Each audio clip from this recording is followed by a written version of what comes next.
오늘 하나님 말씀은 누가복음 23장 39절에서 43절 말씀입니다. 신약성경 138쪽에 있습니다. 한 절씩 교독하고 43절은 함께 읽겠습니다. 누가복음 23장 39절에서 43절 말씀입니다. 달린 행악자 중 하나는 비방하여 이르되 내가 그리스도가 아니냐 너와 우리를 구원하라 하되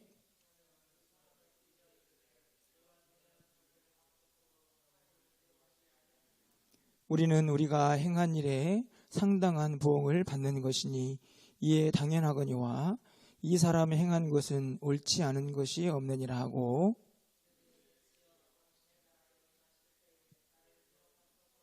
43절입니다. 예수께서 이르시되 내가 진실로 내게 이르노니 오늘 내가 나와 함께 낙원에 있으리라 하시니라. 아멘. 네, 우리 성도님들 오늘 하루도 잘 지내셨습니까? 고난주간 기도회를 준비하면서 참 많은 고민을 했습니다. 새벽 기도를 예년처럼 해야 하나, 아니면 저녁에 모여서 우리 중직자들이라도 함께 기도회를 해야 하나, 이런저런 생각들을 많이 하다가 이 한 주간도 사회적 거리두기에 동참하는 게 좋겠다라는 생각이 들어서 또 이렇게 영상으로 고난주간을 보내게 됩니다. 한편 생각해 보면 교회에 모이지도 못하는데 그냥 이번 고난주간은 그럭저럭 보내야겠다 이런 생각도 할 수 있겠지만, 또 반대로 생각해 보면 오히려 이런 환경에서 더 우리가 주님을 깊이 간절히 묵상하고 주님 앞에 더 간절히 나아갈 수 있는 그런 기회가 되지 않을까 생각해 봅니다. 여러 가지 환경이 우리가 교회에 모이지도 못하고 또 우리가 함께하지 못하는 이런 안타까운 현실 속에서 더 주님 앞에 나아가 부르짖고 주님을 더 깊이 묵상하는 그런 기회가 될 수 있다는 말씀이지요. 여러분, 아무쪼록 이 고난주간 우리가 교회에 모여서 함께 기도하지는 못하지만 각자의 자리에서 더 깊이 주님을 묵상하는 그런 귀한 시간이 되기를 간절히 축원을 드립니다. 오늘은 어제부터 시작한 우리 가상 7원의 말씀들을 살펴보는 시간을 가지려고 하는데요. 어제는 주일 예배를 통해서 첫 번째 말씀인 저들을 사하여 주옵소서라는 용서의 말씀에 대해서 함께 말씀을 나누었습니다. 오늘은 두 번째 말씀입니다. 나와 함께 낙원에 있으리라 하는, 어찌 보면 구원의 말씀이고 또 소망의 말씀이 아닌가 생각을 하게 됩니다. 오늘 본문은 우리가 잘 알고 있는 것처럼 예수님께서 십자가상에 달려 돌아가실 때에 이 양옆에 두 행악자가 있었다라고 성경이 기록하고 있습니다. 마태복음 27장에 가보면은 이 행악자들이 강도였다라고 그렇게 확실하게 그들의 죄목을 기록하고 있는 것을 보게 됩니다. 그런데 양편에 분명 똑같은 죄목을 가진 강도들이 있었지만 전혀 다른 모습으로 그리고 전혀 다른 결과를 이 두 강도가 맞이하게 됩니다. 한 강도는 계속해서 예수님을 비방하고 조롱하지만, 또 다른 한 강도는 자신의 죄를 깊이 깨닫고 또 자기가 어떻게 해야 할지를 말씀을 통해서 예수님 앞에 나아가고 있는 그런 모습을 오늘 본문이 우리에게 보여주고 있습니다. 오늘 말씀을 통해서 동일한 입장에 있는, 어찌 보면 십자가상에서 예수님도 강도도 다 같이 고통스러운 상황 속에 있지만 예수님 편에서 또 강도 편에서 그들은 어떤 일을 행하고 있는지를 함께 좀 살피면서 오늘 고난주간 첫 번째 시간을 하나님 주신 은혜로 함께 나가고자 합니다. 먼저 예수님 편에서 좀 생각을 해보려고 합니다. 예수님께서 여전히 지금 십자가에 달려 계십니다. 몹시 지치고 육체적으로 참 힘든 시간이었을 거라고 생각이 됩니다. 뿐만 아니라 누가 보아도 초라하고 누가 보아도 참 볼품없는 모습으로 십자가에 지금 달려 계십니다.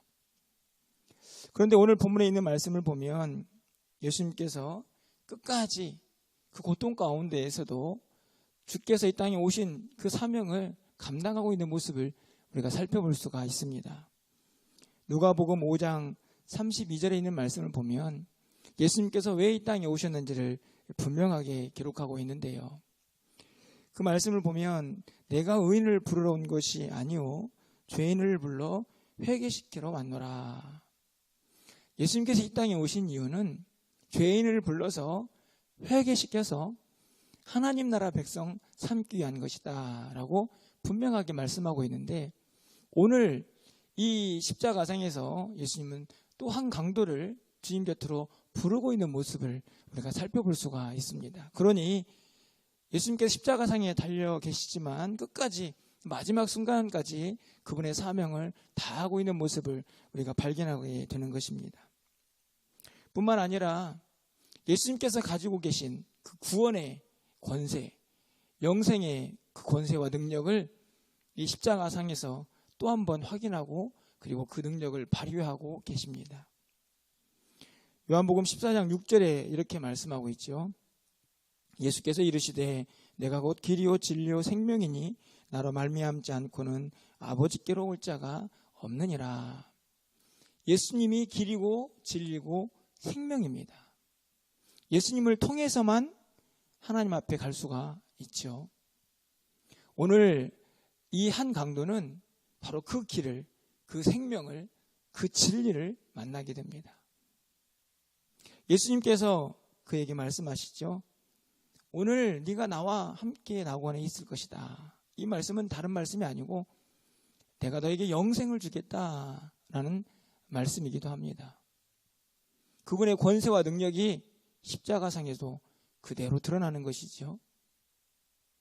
그분의 육체는 채찍으로 찢겨 있고 그의 팔과 다리는 못에 박혀서 고통과 아픔을 느끼고 있습니다.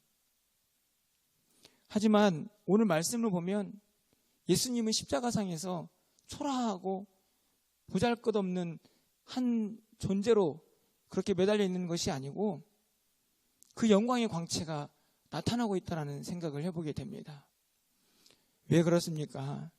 그 고통의 순간에서도요, 끝까지 주신 사명 감당하며 한 영혼 구원하고 계시고, 그리고 또 끝까지 그 영광의, 그 영생의 권세와 능력을 마음껏 발휘하고 계시기 때문입니다. 비록 사람들이 보기에 예수님의 모습이 초라할지라도 오늘 말씀을 보면 그의 영광이 십자가 위에서 반짝반짝 빛나고 있는 것은 아닌가 생각해 보게 됩니다. 우리는 어떤가요? 조금 힘들고 어렵고 좀 지치다 싶으면 십자가에서 내려와서 그냥 내 마음대로 살고 싶을 때가 참 많이 있는데, 오늘 예수님의 모습을 보면 다시 한번 도전을 받게 됩니다. 끝까지 그 자리를 지키며 주신 사명 감당할 때에 우리도 비록 세상 사람들이 보기에는 초라해 보여도 그곳에서 우리가 빛나는 하나님의 사람으로 서 있을 수가 있다는 말씀이죠. 이번에는 강도편에서 한번 생각해 보려고 합니다. 여러분, 강도, 행악자, 어떤 사람인가요? 그의 인생 전체의 스토리는 우리가 알 수 없지만 그가 십자가형을 받고 있는 것을 보면 사람들에게 얼마나 피해를 주고 무서운 존재였는가를 우리가 알 수 있습니다. 그런데 사실 더 무서운 것은 무엇입니까? 십자가상에서 죽었다. 그것보다 더 무서운 것은 그 이후에 있는 영원한 죽음이죠.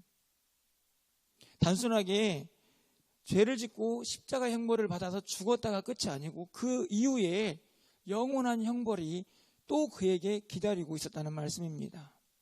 그런데 그 길목에서요, 그가 누구를 만납니까? 예수님을 만나죠. 길이요 생명이요 진리이신 우리 예수님을 만나게 됩니다. 그러면서 40절에 있는 말씀을 보면 이 강도가 하나님을 두려워하지 않느냐, 하나님을 두려워하고 있는 믿음을 가지고 있는 것을 보게 됩니다. 뿐만 아니라 42절에서는 이렇게 고백하죠. 우리 42절 말씀을 화면을 통해서 함께 좀 읽어보도록 하겠습니다. 이르되 예수여 당신의 나라에 임하실 때에 나를 기억하소서 하니. 당신의 나라. 지금 예수님께서 그냥 한 죄인으로 만약에 십자가에서 죽었다라고 생각을 한다면 도저히 할 수 없는 고백이죠. 당신의 나라라는 말은 예수님이 통치하고 다스리는 나라에 대해서 이 강도가 알고 있다라고 고백하는 것입니다. 예수님의 머리 위에는 이 유대인들이 예수님을 비난하면서 유대인의 왕이다라고 장난스럽게 명패를 붙였습니다. 하지만 실제적으로 예수님은 왕이시지요. 유대인의 왕뿐만 아니라 온 인류의 왕이십니다. 그 나라에서 통치하시고 다스리시죠. 그런데 오늘 이 한 강도는 그것을 보고 있는 것입니다. 예수여, 당신의 나라에 임하실 때. 얼마나 위대한 신앙 고백인지 알 수 없습니다. 하나님을 두려워하고 예수님이 어떤 존재인가를 이 고백을 통해서 하고 있는 것입니다. 그래서 이 강도는 예수님, 나를 좀 기억해 주십시오 라고 그렇게 기도하고 있지만 이 기도는, 이 간곡한 이 강도의 바람은 그것을 뛰어넘어서 낙원에 이르는 놀라운 축복을 받게 됩니다. 이 강도의 입장에서 한번 생각해 보면 여전히 이 강도도 십자가상에서 엄청난 고난을 당하고 있습니다. 그런데 여러분 생각해 보십시오. 예수님을 향한 당신의 나라라는 고백을 통해서 그가 가지고 있는 예수님을 향한 어렴풋한 믿음이라도 고백하며 그가 그 앞에서 이 기도와 바람을 간직할 때에 그는 영생을 선물 받게 됩니다. 육체적으로는 참 고난스럽고 힘들고 어려운 시간이지만 이 강도에게 이 말씀이 얼마나 힘이 되고 위로가 되었을까요? 아, 내가 지금은 이렇게 견딜 수 없는 고통 속에 있지만 내가 예수님과 함께 영원한 낙원에 이르게 되겠구나 라는 그 위로가 이 십자가상에서 이 한 강도에게 지금 철철 넘치고 있는 것은 아닌가 생각해 보는 것입니다. 시기와 방법은 다르지만 오늘 우리도 이 강도와 다르지 않지 않습니까? 우리도 죄가 뭔지도 모르고 이 세상에도 그냥 그렇게 살아가다가 언젠가는 다 죽고 그래서 영원한 형벌에, 영원한 죽음에 이르게 될 존재였는데 웬 은혜인지 우리가 길이요 진리요 생명이신 예수님을 만나서 우리에게도 영원한 생명이 약속되게 됩니다. 십자가상에서 죽을 것 같은 고통을 당하고 있는 이 한 강도에게 네가 오늘 나와 낙원에 있을 것이다 라는 이 말씀이 위로가 또 힘이 되었던 것처럼 우리도 힘들고 어려운 이 시대를 살고 있지 않습니까? 저는 이 음성이 오늘 우리에게도 들려야 할 음성이라고 생각됩니다. 지치고 힘들지만 내가 장차 주님과 함께 드릴 그 영생의 소망이 우리에게 힘과 용기가 되고 이 지치고 힘든 세상을 살아가며 이겨낼 수 있는 생명의 말씀이 되어야 한다는 것입니다. 여러분 모두에게 참 어렵고 힘든 시대를 지나가고 있는 우리 모두에게 이 은혜가, 이 음성이 들려지는 은혜가 차고 넘치기를 축원을 드립니다. 마지막으로 간단히 좀 생각해 볼 것은 우리의 낙원은 어디인가 하는 것입니다. 여러분 43절 말씀이죠. 우리 한 번 더 읽어보도록 하겠습니다. 43절입니다. 예수께서 이르시되 내가 진실로 내게 이르노니 오늘 내가 나와 함께 낙원에 있으리라 하시니라. 이 말씀을 보면서 결론적으로 저는 이렇게 낙원을 정의해 봅니다. 낙원은요, 바로 죽어서 가는 곳만이 아니고 오늘 주님과 함께 누리는 것입니다. 오늘 주님과 함께 누리는 것, 그것이 낙원입니다. 천주교는 이 낙원이라는 단어를 연옥과 연결시켜서 해석을 하기도 하지만 이 낙원은 우리가 장차 가야 할 본향이고 천국이 분명합니다. 이 낙원의 특징은 무엇입니까? 주님과 함께하는 것이죠. 나와 함께. 주님과 함께 있는 그 자체가 우리에게 기쁨이고 행복이기 때문입니다. 그리고 오늘이죠, 오늘. 지금입니다. 죽어서 가는 그곳만이 낙원이 아니고 오늘 내가 주님과 함께 누릴 수 있는 그곳, 그 행복이 바로 낙원이고 기쁨이라는 말씀이죠. 그 오늘이 하루하루 쌓여서 우리의 일생이 되고 그렇게 이 땅에서 천국의 기쁨을 누리다가 주님 앞에 가서 주님의 얼굴을 대하며 완성된 천국에서 그 기쁨을 누리게 되는 것입니다. 이 땅에서 그냥 지옥 같은 하루하루의 삶을 살다가 죽어서 누리는 낙원의 삶이 아니고 오늘 지금 주님과 함께 낙원의 삶을 누리면서 살아가는 우리가 되기를 주님께서 오늘 우리에게 말씀하고 있는 것입니다. 그래서 찬송가 438장이죠. 우리가 늘 부르는 이 찬양의 3절 가사에 이런 가사가 있는 것입니다. 높은 산이 거친 들이 초막이나 궁궐이나 내 주 예수 모신 곳이 그 어디나 하늘나라. 그 어디나 내 주 예수와 함께하고 있는 그곳이 낙원입니다. 그러니 오늘 지금 이곳에서도 낙원을 누릴 수가 있는 것이죠. 물론 불완전하지만 그 기쁨, 그 행복 누리고 살다가 주님이 부르시면 정말 주님 앞에 가서 완성된 그 기쁨의 행복을, 낙원의 그 아름다움을 누리게 되는 것입니다.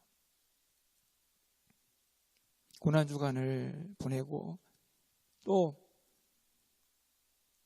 코로나19 바이러스로 참 힘든 시기를 보내고 있는 우리 사랑하는 성도님들, 바라기는 오늘 주님께서 한 강도에게 하신 이 말씀, 오늘 네가 나와 함께 낙원에 있으리라.